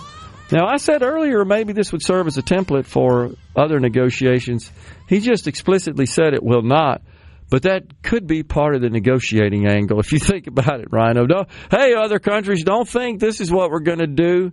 But you can see how things could vary from nation to nation just based on what they buy from us, what we buy from them, and that does differ. What is it, Madagascar we buy vanilla from or something like that? We're not going to eliminate the trade imbalance with them. We consume lots of vanilla. We get it really cheap. It's one of the only places on the planet you can produce it. Well, Madagascar vanilla is not cheap. Well, that's the luxury vanilla. That's the quote-unquote real vanilla. I got you. Yeah, but imitation vanilla is made from a chemical that comes from the, how do I say this politely, the glands in the posterior of certain animals. Okay. It's poop juice. I got you. That's imitation vanilla. Well, I which wasn't is the majority of vanilla flavoring in foods. I wasn't comparing it to imitation. I was comparing it. I'm just saying it's not cheap. Like, you don't get the cheap stuff from Madagascar. But if we had to produce it somewhere besides Madagascar, if you could recreate that environment. Not likely. Right. I'm saying if you could, if technology advanced at that point, it would be extremely expensive, you would think, more so than doing it in its natural habitat. Nonetheless, we're likely to keep importing the real vanilla from Madagascar. What are they going to buy from us? And what they currently do buy, I actually did research this, it's IT consulting services, mainly for their government, because we think about how aged our systems are, and they are talking about our governmental systems that DOGE is exposed at. Social Security, IRS, the Treasury, go down the list. They're all ancient. They're terrible. Cobbled together. The FAA, we've learned all that. Air traffic control. But in countries like Madagascar, they don't have any systems, literally, to run a nation like that. And so we're supplying them. Private companies here in this country are supplying those services to them. But we import a whole lot more vanilla from them than they buy of that category of service. They don't have a lot of money and don't have a lot of people either. So, yeah, Jackson State, by the way, 9 presidents in 15 years. 9 and 15. So your tenure's not very long as the president of Jackson State. I did some digging on the Pope and politics, and there seems to be a bit of both. Okay. He is technically a registered Republican. Wow. But he has put on social media disagreements with Vice President J.D. Vance. And if you look at a quote from the New York Times from now Pope Leo XIV, quote, "The promotion of gender ideology is confusing because it seeks to create genders that don't exist," end quote. That pretty much wraps it up right there, doesn't it? So he may be a more conservative pope, but it seems like he may be a never-Trumper as well. Okay. Interesting. Well, that's not necessarily unusual. I would still think that would indicate he's to the right of the prior pope. But that wouldn't be hard, you could argue. So we can take some satisfaction in that, I think, as those of us who are Catholics that are looking for a more traditional pope and one that's not pushing some of the left's ideology. So the Dow up 460 now. It has been up as much as 600 points, and that's in the wake of the trade deal that the president is inking today with the UK. The NASDAQ up 294. Of course, Thomas is going to apply the Thomas in Greenwood conservative litmus test. It's the litmus test of 1. 2 says, yeah, Trump's not a conservative. Can anybody who supports Trump say they're conservative? And I would say again, there is no consensus definition of what conservative is, just like really the pejorative rhino gets kicked around, tossed around rather freely, randomly. I'm not exactly sure what that means, honestly. And that's just our culture today. I think it's pretty safe to say that. 7 million, before we go, there's 7 million men in this country who are not working and not looking for work between the ages of 25 to 54. And you really can't say it's because they're on Medicaid, because you can't eat Medicaid. That's just, I mean, they're not doing that for that. There are a lot of other programs that give them money, though, that they do subsist off of. Man, we got to fix that problem. That is definitely one. Folks, we're out of here today. Back with you again tomorrow. Until then, stay safe and God bless.